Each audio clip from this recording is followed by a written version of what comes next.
আসসালামু আলাইকুম সুপ্রিয় দর্শক, আজকে শেয়ার করছি পাকা চালতা পোড়া দিয়ে কিভাবে ভর্তা বানানো যায়। এই ভর্তাটি খুবই মজার। তো দেখি যাক আমরা কিভাবে তৈরি করি। এই চালতাটা ছিল পাকা একটা চালতা। সেই চালতাটাকে আগুনে পোড়ানো হয়েছে, যেটাকে রান্নার পরে যে ছাই থাকে সেই ছাইয়ের মধ্যে পোড়ানো হয়েছে। তো এই পোড়া চালতাটা এখন গরম গরম এটাকে ছিলে নেওয়া হচ্ছে, কোষগুলো খোলা হচ্ছে। আপনারা চাইলে ঠান্ডা করে নিতে পারেন, কিংবা আপনারা চাইলে যে কোনো গ্যাসের চুলাও এটাকে পুড়ে নিতে পারেন, সেক্ষেত্রেও এটা তৈরি করা যাবে। এখন এটা এটা পোড়া হয়েছে যে গ্রামের বাড়িতে রেগুলার ছাই দিয়ে রান্না খড়ি দিয়ে রান্না করে সেই খড়ি চুলা এটা পোড়ানো হয়েছে। তো এটা ভর্তাটা বানাচ্ছে আমার ছোটো ভাইয়ের বউ। আমি দেখাচ্ছি বেশ কয়েকদিন আগের ভিডিও। তো এটা সবগুলো খোসাগুলো খুলে তারপরে ভিতরের অংশগুলো ফেলে তারপর ওয়াশ করে এটাকে একদম পিষে নিচ্ছে। এতে করে এটাকে কিছুটা থেতলানো হবে, যেহেতু আমরা ভর্তাটা ইনস্ট্যান্ট মেখে খাবো।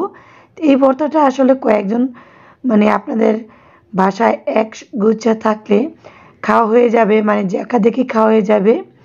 তো কোনো প্যারা নাই, আচারের কোনো প্যারা নাই।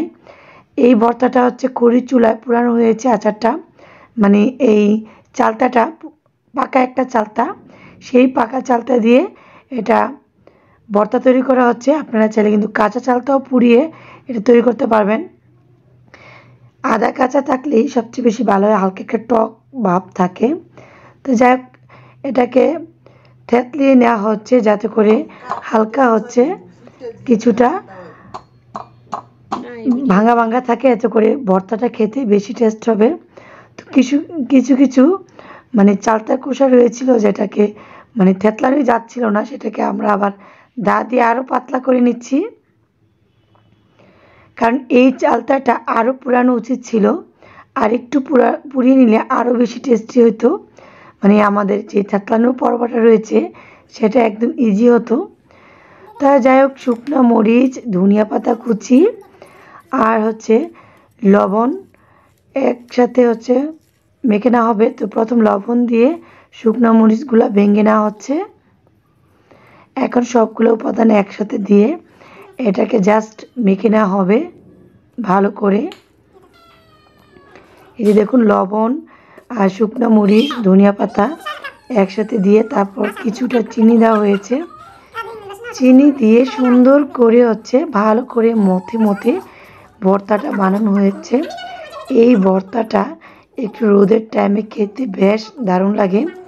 আর ইনস্ট্যান্ট ভর্তা জাস্ট আমাদের নিজেদের গাছ থেকে পড়লো, আর আমরা একটা খড়ি চুলায় পুড়িয়ে নিলাম, নিয়ে এই ভর্তাটা তৈরি করে নিলাম।